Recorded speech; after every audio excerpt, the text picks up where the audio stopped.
ขอบใจแกซิมเบิ้งแกซิมเบิ้งแกซิมน้ำกันแกน้ำกันแกน้ำกันเด้บนมันขาดแกรอดแกมากินแล้วยังนางเอ้าคือมีเงินว่าคือมีเงินเงินไผ่เงินไผ่เงินอายอาศัยจักแล้วมันมานำขนมพี่จักเอ้าเห็นจังได้ป่ะนี่ตำรวจจิบจับฉันบ่ล่ะบ่ตำรวจจิบจับบ่ดีใจพี่น้องเลยเอาเฉลยสั่งเงินได้เอาใส่เอาให้หมดเจ้าเด้อขอบใจโดยนับเบิ้งเท่าไรนับพอน้องเพิ่นดีใจ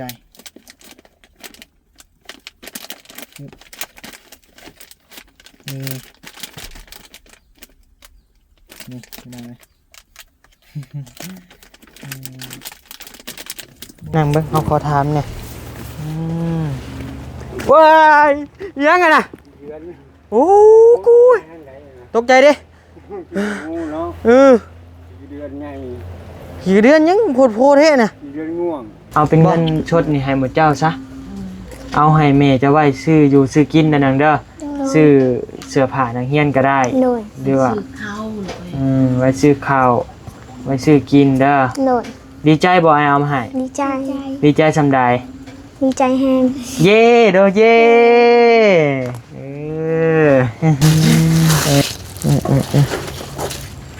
ขมกขมห่อหลายๆเด้อเนาะ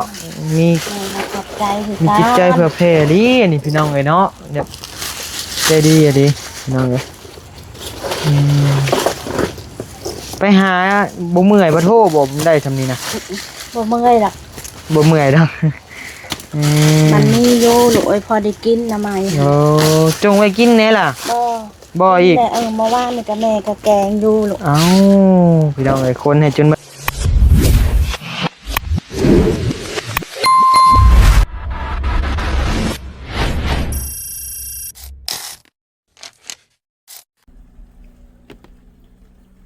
พี่น้องเอ้ยเนาะกราบทักทายสบายดีเด้อพี่น้องเอ้ยเนาะเปียกพี่น้องเอ้ยบัดนี้เปียกเด้อพี่น้องเด้อเนาะเปียกปันมาตกน้ำปันมาน้อยตกน้ำเนาะพี่น้องเนาะ เพราะว่าเมื่อกี้นี้ลงไปเยี่ยมยามเบิ่งเงินซ่านน้องสาวเพิ่นนะพี่น้องเนาะกะบันนี้ไปหลอดตลาดมามื้อเช้านี้นะพี่น้องเนาะแต่บันนี้มีงบอยู่3 ล้านเนาะทางเอ้ยใหญ่จะดีฝากมาให้เด้อพี่น้องเด้อมีงบอยู่3 ล้านกีบทางเอ้ยใหญ่จะดีเอ้ยเพิ่นก็เป็นคนลาวนี่แหละพี่น้องเอ้ยเนาะเอ้ยเพิ่นก็เป็นคนลาวนี่แหละเพิ่นอยู่ต่างประเทศพี่น้องเอ้ยเนาะ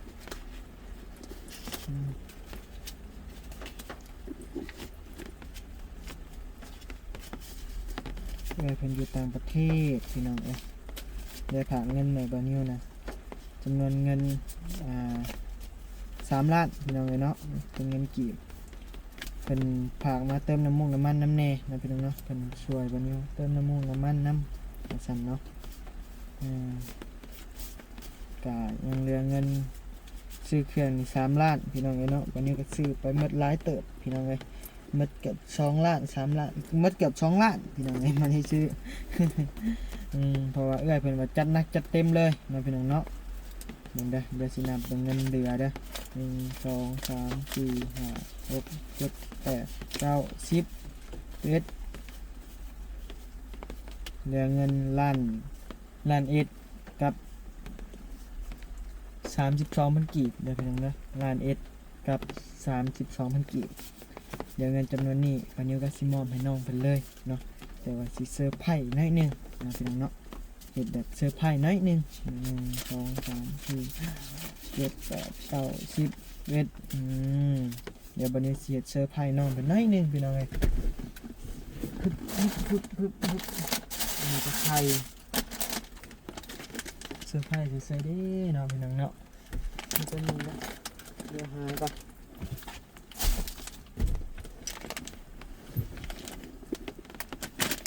นี่แหละซองขนมนี่แหละพี่น้องเนาะบ่ยาก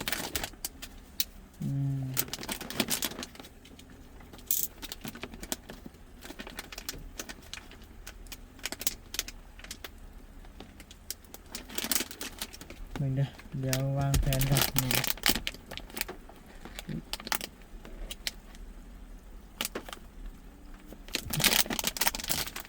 เฮ้ยมีดอันนี้ก็บ่เข้าแท้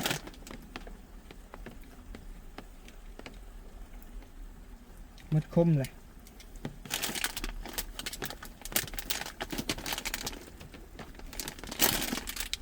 บันนี้สิใส่ในซองขนมนี่นะบอนสีเขียวนี่มันจังบ่เห็นแนมบ่เห็น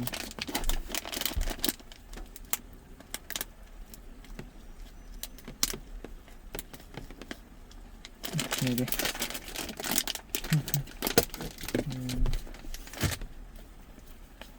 จำนวนเงินล้านปลายเด้อพี่น้องนะเพราะว่าเอื้อยเพิ่นบอกว่าซื้อเรือเท่าใดแล้วเอาให้น้องเพิ่นหมดนะพี่น้องเนาะเอาแม่นเพิ่นซื้ออยู่ซื้อกินนะพี่น้องเนาะหรือว่าเดี๋ยวบัดนี้สิถามเบิ่งนะพี่น้องเนาะว่าช่วงนี้ฤดูฝนนี่พี่น้องเนาะหรือว่าเพิ่นอยากได้สังกะสีบ่นะพี่น้องเนาะเดี๋ยวสิถามเพิ่นว่าอยากได้บ่สังกะสีคะแนนอยากได้สังกะสีแล้วบัดนี้สิเอาเงินจำนวนนี้ไปซื้อสังกะสีมาให้นะพี่น้องเนาะซื้อสังกะสีมามุงเฮือนเพิ่นให้ชั่วคราวนะพี่น้องเนาะแล้วก็ถ้าบุญน้องเพิ่นมีก็น่าจะได้ตั้งเฮือนตั้งศาลแล้วก็เฮารวบรวมใหม่นะพี่น้องเนาะอันนี้ก็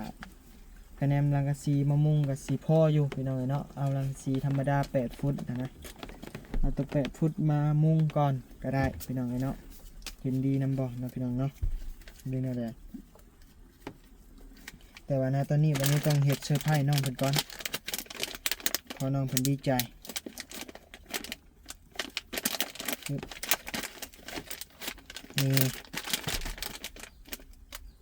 นี่เป็นไงบ่มีสกัดละ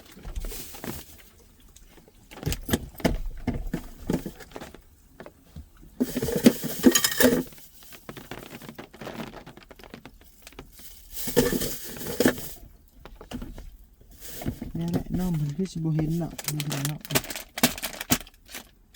ขนมปริศนาเด้อพี่น้องเด้อเนาะ ไปรอเบิ่งรอชมนำกันนะพี่น้องเนาะมื้อเช้านี่วันนี้ก็ไปซื้อเครื่องเลาะตลาดพี่น้องเลยเนาะเลาะตลาดก็ได้หลายอย่างแฮงได้หลายอย่างหลายแนวแต่ว่าลืมอย่างเดียวพี่น้องเลยลืมยาอุดยุงนะพี่น้องเนาะแต่บ่เป็นหยังเดี๋ยวสิแบ่งเงินให้เพิ่นไปซื้อกันแน่ว่าเสียเงินนี่แหละให้เพิ่นไปซื้อเอานะพี่น้องเนาะถ้าว่าเพิ่นบ่เอาสังกะสีก็ให้เพิ่นเอาไปเมียนเอาไปเก็บเนาะแนมเพิ่นเอาสังกะสีบ่นิวสิอาสาไปซื้อให้นะพี่น้องเนาะบ่ยากพี่น้องเอ้ย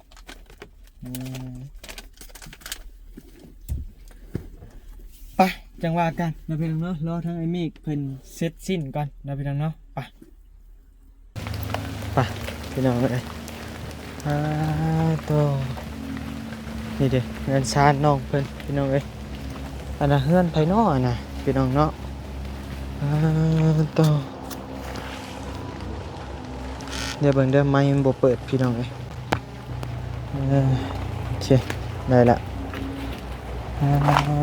โธ่สวัสดีเฒ่าโอ้ยเฮ็ดหยังต้มน้ำไม่กินหลง โอ้น้ำกินจะบ่นี่ น้ำกินน้ำไข่นะต้มปลาของเขาใช้น้ำบนนะ โดยอันนี้พออีนางบ่พออีนางเพิ่นโอ้พอตู้อายุจักปีล่ะ อายุ55ลูก โอ้นั่งมึงดูนั่งเบิ่งเอาขอถามเนี่ยว้ายยังไงน่ะ เดือน โอ้กูตกใจดิ งูเนาะ เออ เดือนไง กี่เดือนยังโพดเท่น่ะ เดือนง่วง บ่ นั่นแหละ โอ้ระวังใดมันบ่กัดบ่ โมกัดดอกกี่เดือนนึง มันมาได้ใส่วะ มันออกมาน้ำท่วมงูมัน โอ้ตกใจเด้เฮาคนยันงูซ้ำอะพี่น้องเอ้ย ว่างูเบิ่งกันไม่กี่เดือน โอ้ยเอียนคิดว่าเอียนแต่แรกนี่จะมานั่งเบิ่งนี่ก็ได้พอมันจังฝนบ่ตกใส่โอ้โห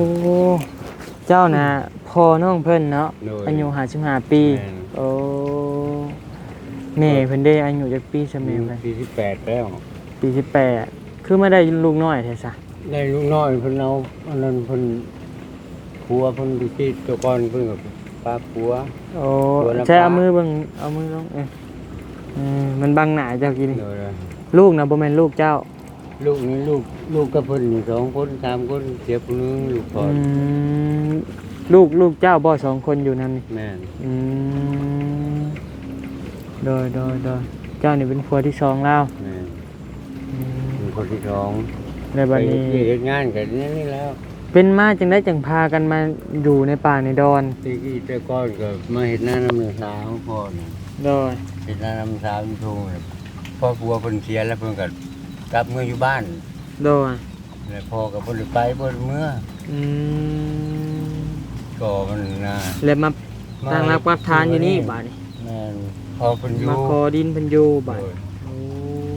เพิ่นให้อยู่เพิ่นว่าอยู่ ดินมีเจ้าของบ่นี่ มีแล้ว โอ้บ่แม่นดินลัดดินหยังบ่ ก็ได้ยินนิดๆมองๆอยู่ในหูว่าดินลัดจักมันในไหนพ่อก็บ่ฮู้คือกันว่าเป็นดินลัดหรือดินที่กระทนนะ โดย เพิ่นว่าให้อยู่ก็อยู่ไปเพิ่นว่า เพิ่นว่าให้ ให้ อยู่ นะ อืมโดยอันนี้ได้เฮือนไผเฉพาะอันนี้ เพื่อนลูกเดี๋ยวเขาไปน้ำผัวเขาแล้ว โอ้บ่ได้อยู่แล้วติ แม่น โดย บ้านที่เครื่องที่คล้องไว้นิดๆหน่อย โด ๆ ย พออยู่พอกินเขาก็มาเบิ่งอยู่เขาก็ยืนอยู่ อืมโดยร่วมเมื่อครอบครัวพ่อมีจักคน ครอบครัวนั้นดูนั่นนี่บ่พกทั้งลูกมัน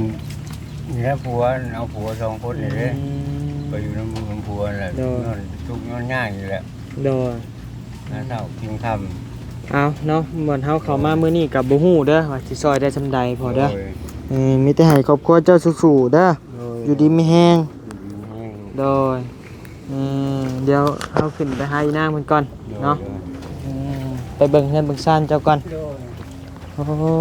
ยพี่น้องเอ้ยเนาะฮ่าตาสวัสดี โอ้นั่งเรียนกันสับลาบเลยบัดนี้ โอ้ นี่บ่เฮือนซ่าน แม่ อื โอ้ย ม เพื่อนแม่เลยนี่บ่อยู่บ่นอนเลยนี่ โดยเบิ่งขอขึ้นหน่อยเด้อ โอ้ใช้บนมันหัวแล้วก็สีหัวนะ หัวเบิดแล้วลูกเอ้ยหันโตเอานี่ให้โตนี่หัวเบิดนี่ โดย หัวบ่เห็นบ่นี่ก็หัวเบิด อืมโดย แม่ลูกเอ้ยไปเลยขุดยาก อืมเอ้ยเยี่ยมมันแม่นอยู่บ่สองไอ้น้องนี่แม่ แม่น แม่นสองไอ้น้องกันแท้ๆแม่นบ่ โดยสองไอ้น้อง ยันกันออกมาโลดแม่นบ่ แม่น อืมหักหน้าบ่คือกันเว้ย อ๋ออันน่ะคือพ่อ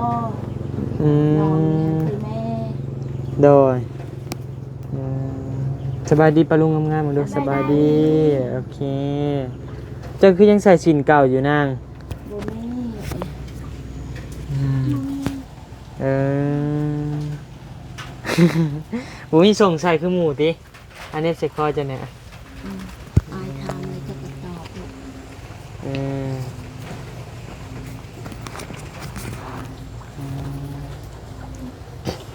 เจ้านี่ถอดแล้วเมื่อวานเนี่ยเห็นจะใส่สินคือกันแม่นบ่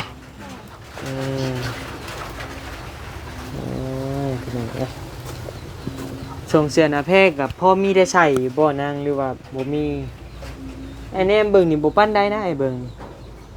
เสื้อผ้าก็ซ้ำนี่แหละพี่น้องเอ้ยของไผใส่เสื้อผ้านี่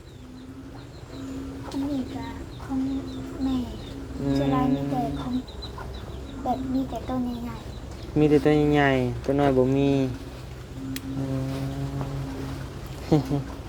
อันนี้คือแบบลูกคุณหนูมาลี่อยู่ป่านะนี่ เออแบบบ่คือคนอยู่ป่าเลยอืมบ่นาง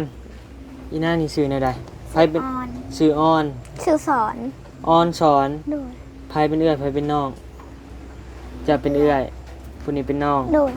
ออนสอน โดย เออม่วนเอาชื่อก็ได้ไผตั้งให้แม่ แม่ตั้งใจ โอ้โดย ไปโรงเรียนอยู่บ่แล้วนะ ไป ยังเข้าอยู่ นี่ เอาเงินมาได้ใส่ไป นี่นะแม่ แม่ ยื้อ จาก แม่รับจ้าง โดย มาส่งลูกเรียน โดย ตั้งใจว่าสิเรียนฮอนมอหยัง เขาให้ มาเจ็ด ซ้ำบ่ได้กะมสาม มสามเอามสี่ซะให้มันได้ใบประกาศ ดีแท้กับมเจ็ดนะผู้นี้มักเรียนผู้นี้ โดย ดีแท้กับมเจ็ดผู้นี้มสี่ก็ได้ แต่ว่าอย่างมันเรียนจบหมาทุกคนเด้อ โดย เอาสิถามความพันธุ์มันเจ้าอยากได้หยังทุกมื้อนี่ที่เจ้าเห็นนี่อยากได้บ่หลังคาอยากได้บ่มุ้งอยากได้บ่ข้าวกินนี่หยังนี่เจ้าอยากได้หยัง ดอกไม้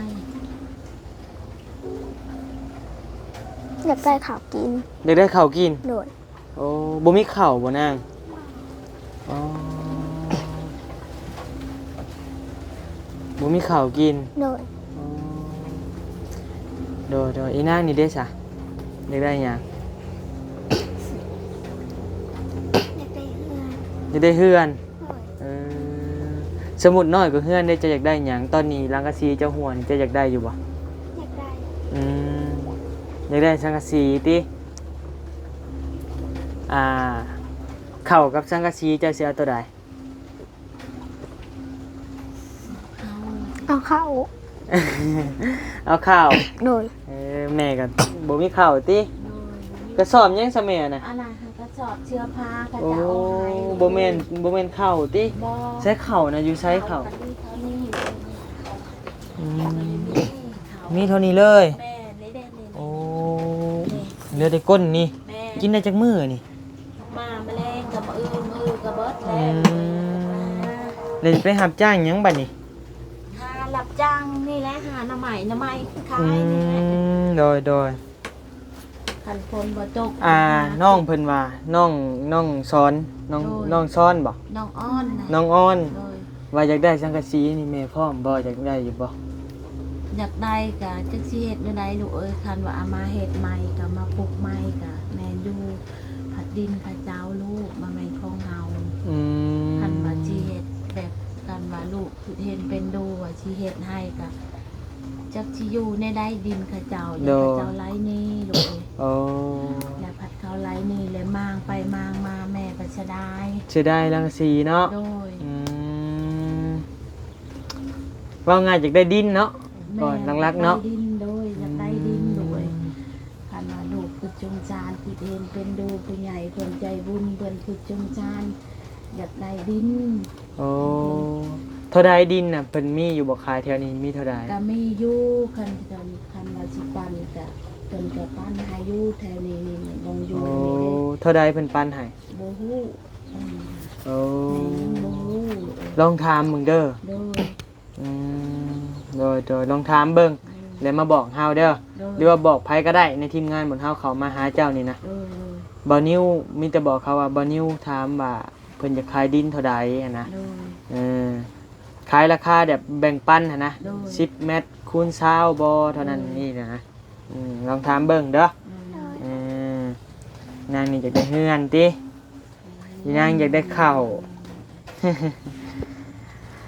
อาเสียดความพันมันจะเป็นจริงเสือไอ้บ่ เสือ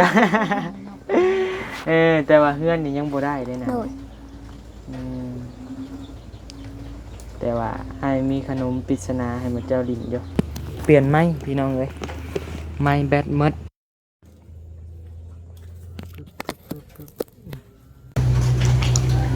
ฮัลโหลได้ยินบ่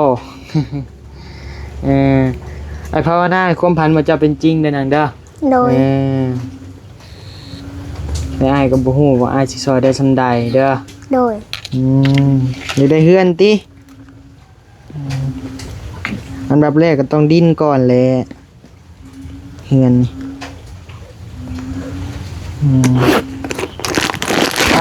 ขนมมาฝาก ขอบใจ แกซิมเบิ่งแกซิมน้ำกันแกน้ำกันแกน้ำกันเด้บนมันขาดนะแกรอด แกมากินละเลี้ยงนางเอ้าคือมีเงินบ่คือมีเงิน บายดีนก เงินไผ แม่นเงินอายอาศัย จักแล้วมันมานำขนมพี่จัก เอ้าเฮ็ดจังได้บัดนี้ตำรวจสิบ่จับซั่นบ่ล่ะบ่ตำรวจสิบ่จับบ่ ว้าว ดีใจพี่น้องเอ้ยเอาซะเลยซะเงินอ้ายเอาใส่เอาให้หมดเจ้าเด้อ เลยขอบใจ โดยนับเบิ่งเท่าใดนับเบิ่งคนเฮียนน่ะฮอดมอยังแหละฮอดปอยังแหละเฮียนน่ะเท่าใดฮะเท่าใดเงินน้อยเท่าใดนับดังๆดีกว่า 200,000 300,000 400,000 500,000 600,000 700,000 800,000 900,000 โดยจักแสนรวมหมดจักแสน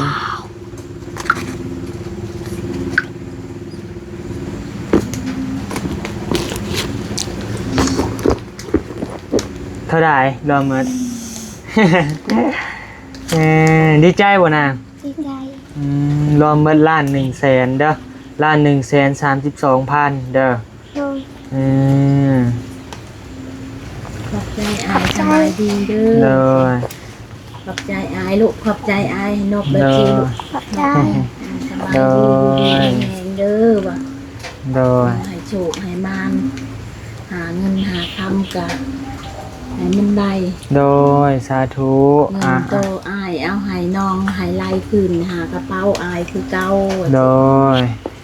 การนี่กะบ่แม่นเงินนายเองเด้อเป็นเงินของผู้ใหญ่ใจดีเด้อทางเอื้อใหญ่ใจดีอยู่ทางต่างประเทศมันฝากมาให้เด้อนางเด้อ โดย กะให้บ่เจ้า เอาไว้ก็ได้ หรือว่าบ่เจ้าได้แล้วเสือผ่านทางเฮียน ยัง ยังกะเรื่องดินเรื่องดอนก็เอาตั้งเอาใหม่เนาะแม่เนาะเอาเป็นเงินชดนี่ให้หมดเจ้าซะเอาให้แม่จะไว้ซื้ออยู่ซื้อกินนั่นเด้อซื้อเสื้อผ้านักเรียนก็ได้ โดย หรือว่า ซื้อข้าวเลย ไว้ซื้อข้าวไว้ซื้อกินเด้อ โดย ดีใจบ่ให้เอามาให้ ดีใจ ดีใจสำใด ดีใจแฮง เย่โดเย่เออเอาเดี๋ยวลงไปโหลดน้ำมันหน่อยเด้อ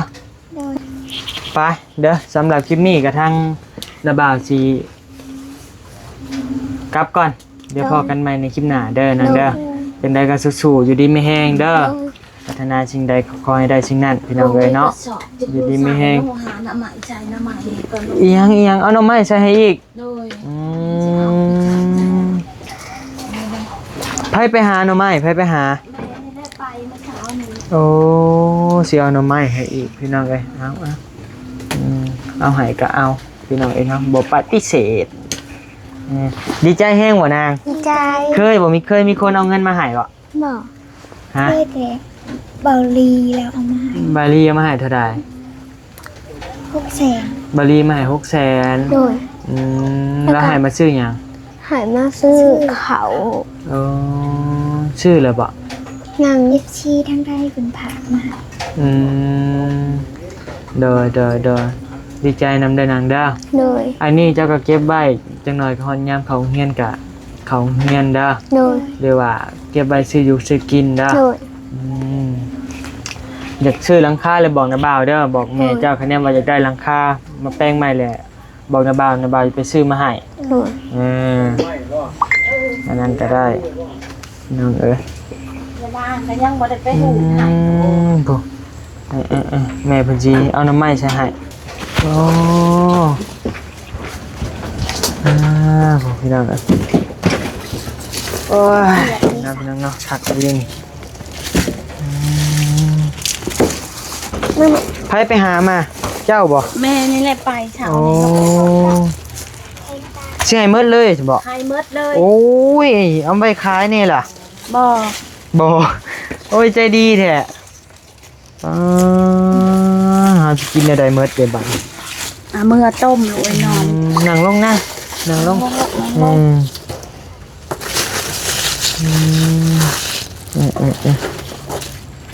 ขมมกขมห่อหลายๆเด้อเนาะมี แม่ขอบใจคือ มี กัน จิตใจเผื่อแผ่ดีนี่พี่น้องเอ้ยเนาะเนี่ยใจดีอะดิพี่น้องเอ้ยไปหาบ่เมื่อยบ่โทรบ่ได้ทำนี้นะ บ่เมื่อยหรอก บ่เมื่อยดอก มันมีอยู่ลูกไอ้พอได้กินนะไหม โอ้จงไว้กินแน่ล่ะ บ่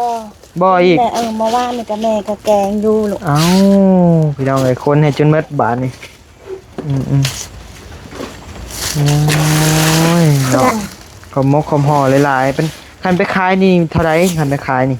ท้ายนี่ค่ะ เขาก็จื้อประมาณ50แล้วลูก เบิดนี่หาได้ แม่ โอ้เท่านี้นึง โดย โอ้ยพี่น้องเอ้ย แต่แม่บ่ได้ขายลูกเอ้ยเอาให้กินแม่ ไป แม่ตั้งใจบ่สิพา โด ให้ลูก โอ้